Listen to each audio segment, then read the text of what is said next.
इंसान जैसा संग करता है वैसा रंग लाजमी चढ़ता है। किसानों में ये बात मशहूर है, खरबूजे को देख के खरबूजा रंग बदलता है। कोयले की खान में अगर कोई जाता है तो कालिख से बचना बड़ा ही मुश्किल है। काग और कोयल दोनों अलग अलग हैं, लेकिन एक कर्कश आवाज की वजह से और एक मीठी आवाज की वजह से मशहूर हैं। दोनों में अंतर कुछ भी नहीं है, दोनों मालिक के जीव हैं। लेकिन जो काग के मानित लोग हैं उनको कोई समाज में पसंद नहीं करता, और जो कोयल के मानित लोग हैं, लोग चलते चलते ठिठक जाते हैं कि इतनी सुरीली आवाज, मीठी आवाज में कौन बोल रहा है। आप चंद शब्द अगर मीठे बोलेंगे तो आपके पास से कुछ जाने वाला नहीं है, बल्कि समाज में आप इज्जत हासिल करेंगे। और कर्कश बोलने वाले को बाहर तो छोड़ो, घर में भी लोग पसंद कम ही करते हैं। तो बात सत्संग की है। सत्संग में एक ओम हरि अल्लाह वाहिगुरु राम की चर्चा होती है। वो सुप्रीम पावर एक है, वो अल्लाह वाहिगुरु गॉड खुदा रब अलग अलग नामों में पुकारा जाता है, पहचाना जाता है। सभी धर्मों में लिखा हुआ है। हिंदू धर्म में आता है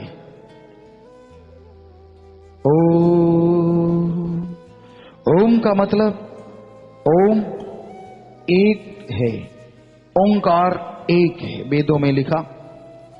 और हम सब एक हैं, हमारी जात मनुष्यता है। हिंदू धर्म में यह माना जाता है कि सबसे पहला इंसान जो धरती पे आया वो था संभय मनु, और औरत थी शत्रुपा, इसलिए बना मनुष्यता। इस्लाम धर्म में आता है ला इलाहा इल्लल्लाह, अल्लाह ताला एक हैं और हम सब उसकी औलाद हैं, सारी खलकत उसकी औलाद है, और हमारी जात आदमियत है। इस्लाम धर्म के अनुसार इस धरती पे आने वाला पहला इंसान आदम और औरत हव्वा। सिख धर्म में आता है एकोंगा, जिसका मतलब है वाहिगुरु राम एक है, वो निराकार है, किसी आकार में नापा तोला नहीं जा सकता। और मानस की जात सब एक को पहचान वो, हमारी जात मानस है, सबको एक ही समझो। ईसाई धर्म में आता है the god is one, him is our caste, god एक है, इंसानियत ही हमारी जात है, मजहब है, धर्म है। लिख तो दिया हमारे संतों ने, गुरुओं ने, पीर पैगंबरों ने, ऋषि मुनियों ने। क्या आज सारे हम उसे फॉलो करते हैं? जी नहीं। कोई कोई है जो संतों की, गुरुओं की, पीर पैगंबरों की, अवतारों की बात को मानता है। हमने देखा है। वैसे लोग कह देते हैं हिंदू मुस्लिम सिख ईसाई आपस में भाई भाई, नारा लगाने में क्या जोर लगता है। और जब कहीं साइड पे जाएं, हमने देखा लोग क्या कहते हैं, ये तो यार अपने वाले हैं। अपने वाले से मतलब क्या कुछ अलग हैं? क्या वो कुछ हटके हैं? जब सारे धर्म कह रहे हैं हम सब एक और हमारा मालिक एक। आप सब लोग बैठे हैं यहां, हिंदू भी हैं, मुस्लिम भी, सिख, ईसाई। किसी को कहें कि माइक पे लोगों को संबोधन करो तो क्या कहेगा? हे मेरे बुजुर्गों, सीधी सी बात। हे मेरे बहन भाइयों जो हम उम्र हैं, हे मेरे बच्चों जो छोटे हैं। क्या आप माइक पे किसी को ऐसा बोलते देखा है, हे हिंदुओं, हे मुसलमानों, हे सिखों, हे ईसाइयों? कोई बोलेगा ऐसा इधर आके? जब सारे धर्म के लोग बैठे हैं, नहीं बोलते।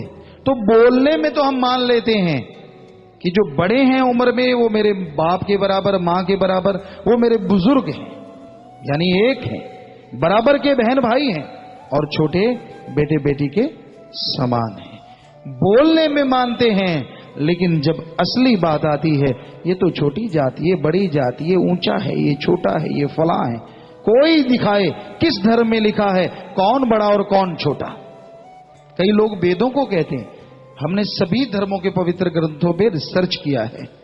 सदगुरु मौला ने जब बुलाया हमें तो 23 साल की उम्र थी, और आते बोले कि सभी धर्मों को पढ़ो। नॉन मेडिकल के हम स्टूडेंट रहे, उनके रहमो करम से तो एक विज्ञान की थ्योरी से, एक खुले दिमाग से पढ़ के देखा, कोई धर्म निंदा की बात नहीं करता, कोई धर्म चुगली करो, ठगी, बेईमानी, भ्रष्टाचार, नशे, हरामखोरी, सबके खिलाफ हैं सारे धर्म।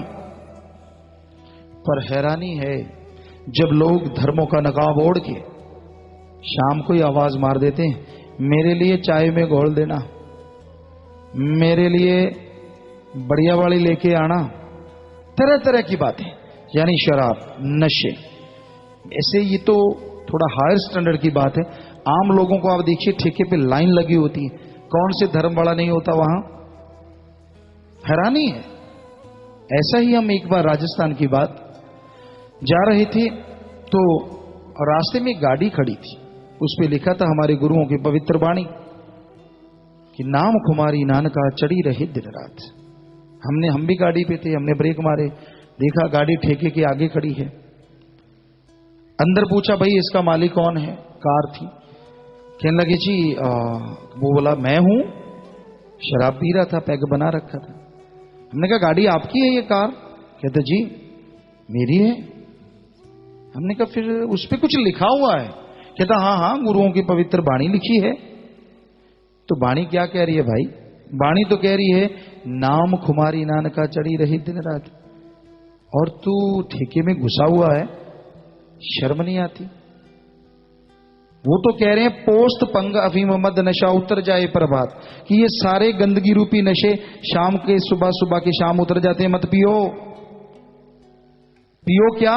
अल्लाह वाहिगुरु राम नाम का जाप करो, उसकी खुमारी चढ़ेगी तो दोनों जहान में नहीं उतरेगी। और आप ठेके में घुसे हुए हैं। तो आगे से ढीठ सा होके, बेशर्म सा होके कहने लगा यार ऐसा है, ये बाबिया वाली पता नहीं कदों चढ़ूगी, इधर मारांगे पैग, काटो फूला दे के डूबी, पकड़ लो क्या पकड़ना है। अच्छा भला पूरा दिखने में धर्म का बड़ा बढ़िया आदमी लगे दिखने में। हमने कहा, और ये तो सिर्फ एक आदमी की बात नहीं है, किसी को देख ली, हिंदू मुस्लिम सिख ईसाई, किसी भी धर्म में चले जाइए, क्योंकि यहां हम रहे, सतगुरु ने कृपा करी, हम सभी धर्मों के लोग एक साथ पढ़े, विवाह शादियों में गए, दुख दर्द में शरीक हुए। ऐसा ही हाल है हर जगह, और सारे धर्मों में ताकीद की गई है नशा नहीं करना। हिंदू धर्म में नशे के बारे में विष्णु पुराण में आता है कि जब समुद्र मंथन हुआ तो उसमें से नशे निकले, तमाम नशे राक्षसों ने पिए। हे इंसान, ये नशे तेरे काबिल नहीं है, ये राक्षसों का पीना है।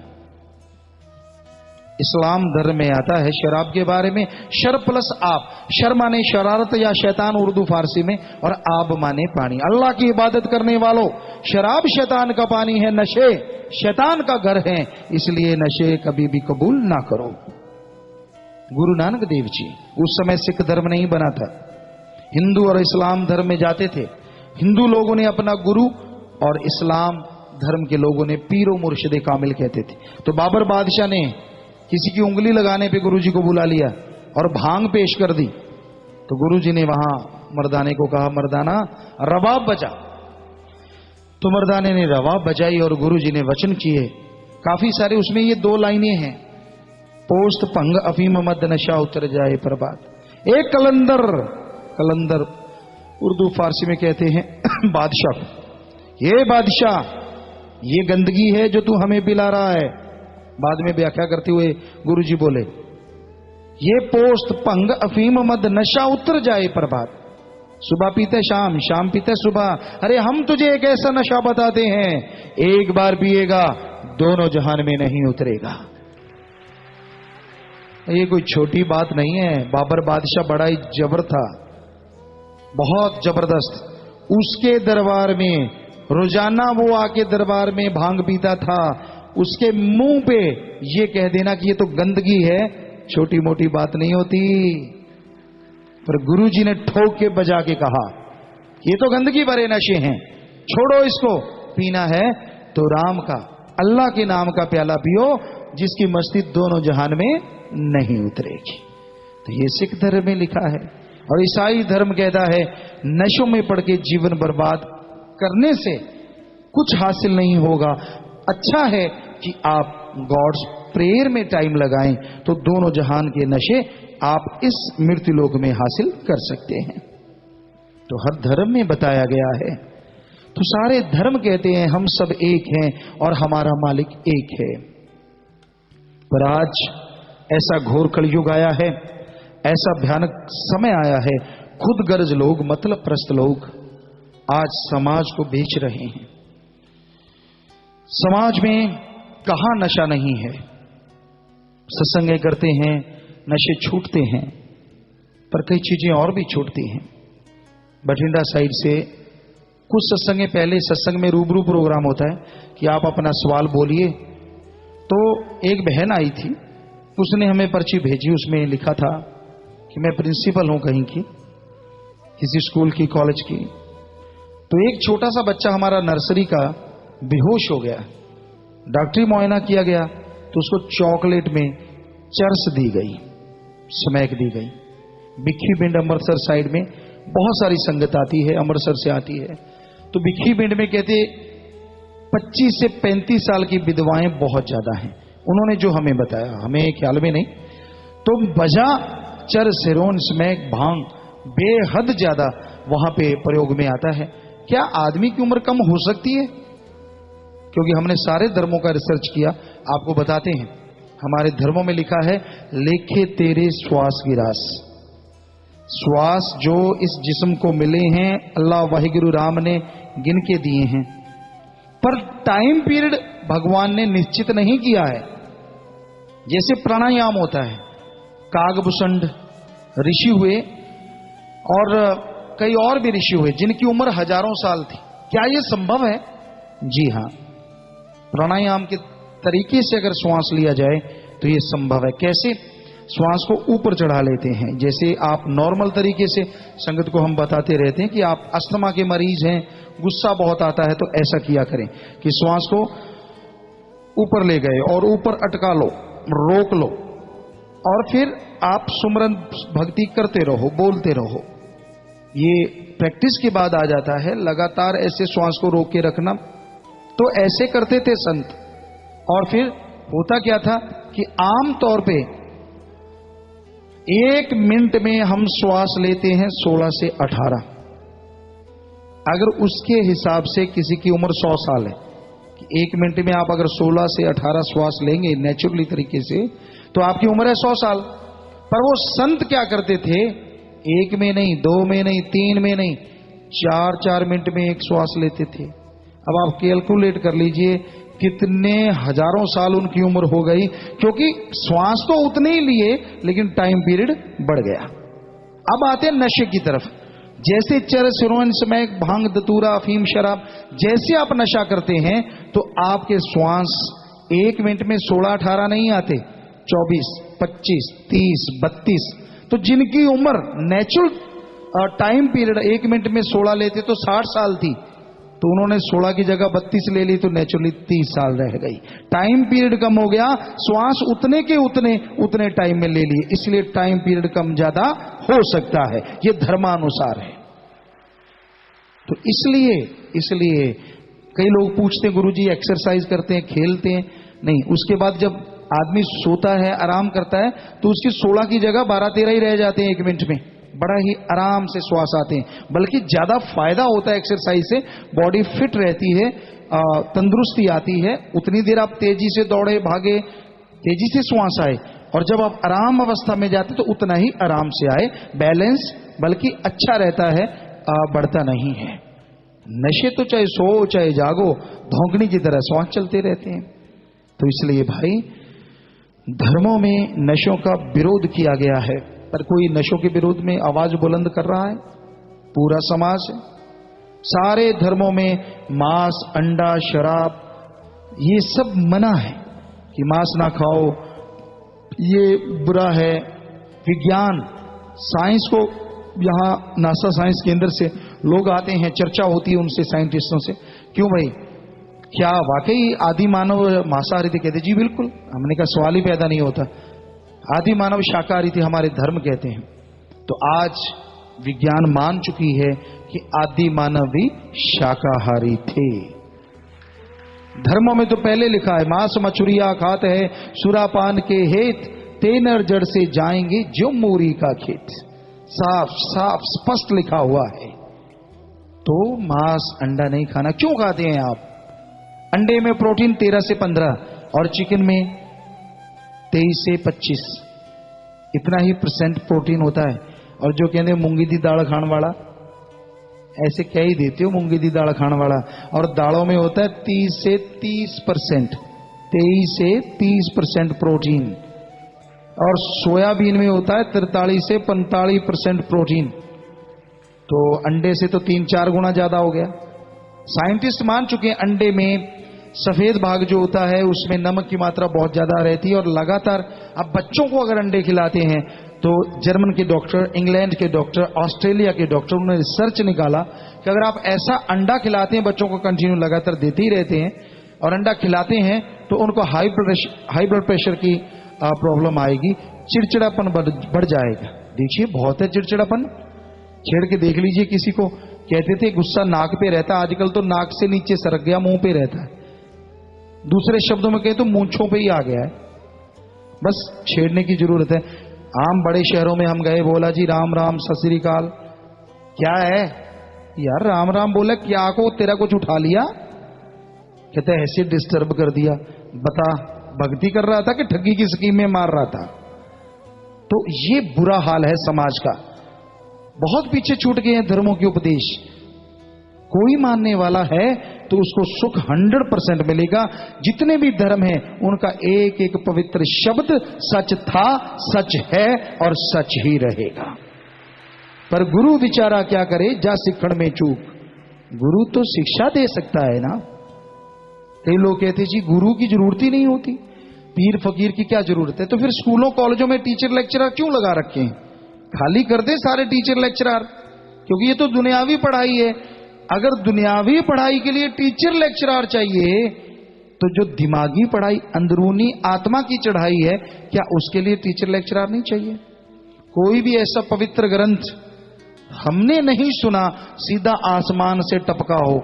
आसमान से टपके हमारे संत, गुरु, पीर, पैगंबर, अवतार, और उन्होंने लिखे पवित्र ग्रंथ। यानी इंसान पहले आया और पवित्र ग्रंथ बाद में आए। चाहे किसी को लेके देख लीजिए आप, सच्ची बात कड़वी लगती है, फिर पूंछ उठा लेता आदमी, है ऐसे क्यों बोला, क्या झूठ बोला, बताइए कहां लिखा है? तो सभी धर्मों में यही शिक्षा है, प्रेम करो आपस में भाई, प्रेम में राम समाया है। प्रेम रूप में बैठा घट घट, प्रेम से ही प्रभु पाया है। जिन प्रेम कियो तिन ही प्रभ पायो। कहां गया प्यार, कहां गई मोहब्बत? ऐसा कलयुग आ गया, ऐसा भयानक समय आ गया। आदमी खुदगर्ज हो गया। आदमी धर्मों का नकाब ओढ़ के रखता है, मानने वाला कोई कोई है। जो लगता है कि ये धर्म का पूरा पहनावा नहीं पहना, आप उसको गलत ना बोलना। हो सकता है वो ज्यादा मानता हो नकाब पहनने वालों से, कोई भरोसा नहीं। यहां मानने वाले बड़े सीधे साधे नजर आते हैं और नए मानने वाले ज्यादा छूफू छूफू करते रहते हैं।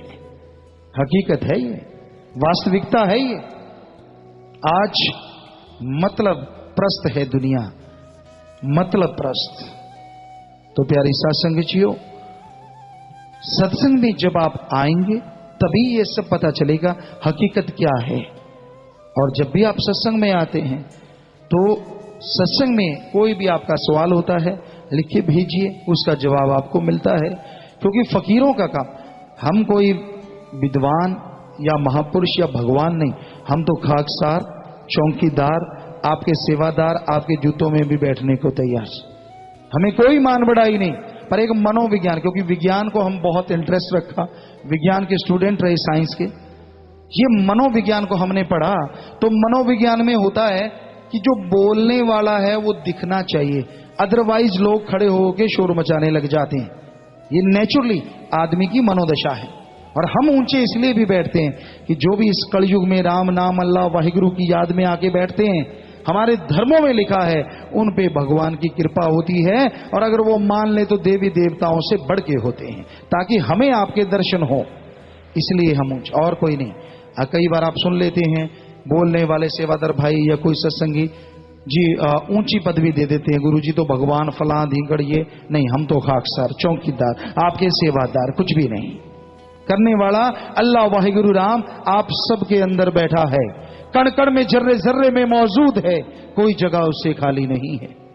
तो इसलिए भाई मालिक का नाम जपो, मालिक की भक्ति इबादत करो, ताकि उसकी तमाम खुशियों के हकदार आप बन सको। किसी पे कान ना दो। कॉन्फिडेंस, सेल्फ कॉन्फिडेंस इंसान के अंदर होना चाहिए, कानों के कच्चे नहीं होना चाहिए। जो राजा महाराजा समय गुजर गया कानों के कच्चे रहे, वो कभी सफल नहीं हो सके। इसने दो सुना दी उसके खिलाफ, वो गया काम से, इसने दो सुना दी उसके खिलाफ, वो भी गया काम से। तो आदमी आगे से कहां से खैर डालेगा यार, ये तो कानों का कच्चा है। किसी ने पट्टी पढ़ा दी, खुद जाके चेक नहीं करना। और जो राजा ऐसे थे, जैसे राजस्थान के महाराज गंगा सिंह हुए, और पंजाब में महाराज रणजीत सिंह हुए, बहुत सारे अकबर बादशाह हुए, वो प्रजा में जाया करते थे। कहते गंगा सिंह एक जगह गए और उन्होंने जानबूझ के किसी बकरी के गले में हंस डाल दिया, कंठा डाल दिया सोने का, गोल्ड का। और एक लोगों को पूछा, यार खुद वैसे बकरी चराने वाले बन गए, कहने लगे आप कंठा उतारते क्यों नहीं, शाम का टाइम है, उतार के चलते हैं आप। कहता वो चुप कर। कहता क्यों? कहता तू नया आया है? कहता हाँ मैं नया आया हूं। कहता यहां पंगा ना लेना, ये गंगा सिंह का राज है, अगर चोरी कर ली तो वो चौराहे में सूली पे टांग देता है, यहां नाभि होती है वहां से ऐसे पार, ताकि आदमी काफी दिन लटका रहे और मरे ना हाथ पांव बांध के, समाज को शिक्षा मिल जाए। एक कोई सूली चढ़ाया था, कहता थर थर कांपते हैं सब यहां। तो बड़ी खुशी हुई राजा को, उन्होंने अपने बेटे तक को सूली का हुक्म दे दिया था। कहते हैं विजय सिंह शायद ऐसा नाम था, ख्याल में नहीं। और उसका जब रिश्ता हुआ तो रिश्ते वाले आए और कहने लगे कि भाई हमने महाराज आपकी बेटी का रिश्ता ले रहे हैं, हमने दहेज लेना है। तो आगे से गंगा सिंह कहता विजय सिंह की जान के अलावा जो मांगोगे सब कुछ दे दूंगा। और हकीकत ये थी कि वो लड़की के ससुराल वाले यही सोच के आए थे कि हम राजा के बेटे की जिंदगी मांग लेंगे। तो कहते उसने अपने बेटे तक को नहीं बख्शा था। तो ऐसा हो सकता है क्या आज के युग में? ऐसा संभव है? आज तो बेटे के नीचे जितनी ज्यादा कुर्सी लंबी चौड़ी रखी जाए उतना ही कम है। कोई टाइम था धृतराष्ट्र बड़ा मशहूर हुआ, हर कोई कहता था यार वो तो आंखों का अंधा, अकल का अंधा, क्योंकि दुर्योधन को उसने जहर का एक पुतला बना दिया। आज क्या धृतराष्ट्र नहीं है क्या? वो इतना मशहूर हो गया, आज कोई धृतराष्ट्र मशहूर क्यों नहीं हो रहा? इसकी वजह है पहले धृतराष्ट्र उस जमाने में सिर्फ एक था, इसलिए ज्यादा मशहूर हो गया। आज देखने वाली बात यह है धृतराष्ट्र कौन नहीं है, हर किसी को अपना ही अपना। और जो कोई दूसरा करेगा, यकीन मानिए इस कलयुग में भी सफलता के झंडे वो गाड़ के हटेगा। ये हकीकत, ये वास्तविकता है। चाहे कोई माने चाहे ना माने, मर्जी उसकी, हमारा फर्ज बताना है कि आज भी अगर कोई दीन दुखियों के लिए चलेगा, कदम बढ़ाएगा, ये हो नहीं सकता कि भगवान कोई कमी छोड़े और इंसान ना समझे। हालांकि इस समाज में बड़ी चालें हैं, कोई वाह वाह नहीं करता। नेक भले काम करने वालों को तो लोग घेरते हैं, किस तरह से उलझाएं, किस तरह से भटकाएं, कैसे फंसाएं। ये तो सतगुरु मौला डाडा है जो रक्षा करता है और कई गुना बढ़ के लाज रखता था, रखता रहेगा, वरना इंसान कोई कमी नहीं छोड़ता। तो कहें शास्त्र नाम जी सत्संग में आओ, हिस्सा बर्तन मुताबिक ले जाओ, जो अमल कमाए लहा खट जाएंगे, बिन अमला दे आलमा इल्म निकम्मा सारा। कोई अमल कमा ले तो जी जस लेने सतगुरु द्वारा, कि बिन अमलों के आलमा इल्म निकम्मा सारा। गुरु सहवानों ने भी फरमाया है, पढ़ पढ़ गड्ढे लदिए, कि कितने ही गाड़े भर दो पढ़ पढ़ के, अगर उस पे मानते नहीं तो पढ़ा पढ़ाया किसी काम का नहीं। सो बिन अमलांदे कि अगर आप सुनते हैं, विचारते हैं, सच लगता है और उसको मानते नहीं, लाइफ में उस अनुसार चलते नहीं, तो वो सुनना, वो पढ़ना उतना असरदायक नहीं हो सकता जितना कि हो जाना चाहिए था। तो भाई हम तो आपके सेवादार, बताना हमारा फर्ज और आगे मानना आपकी मर्जी।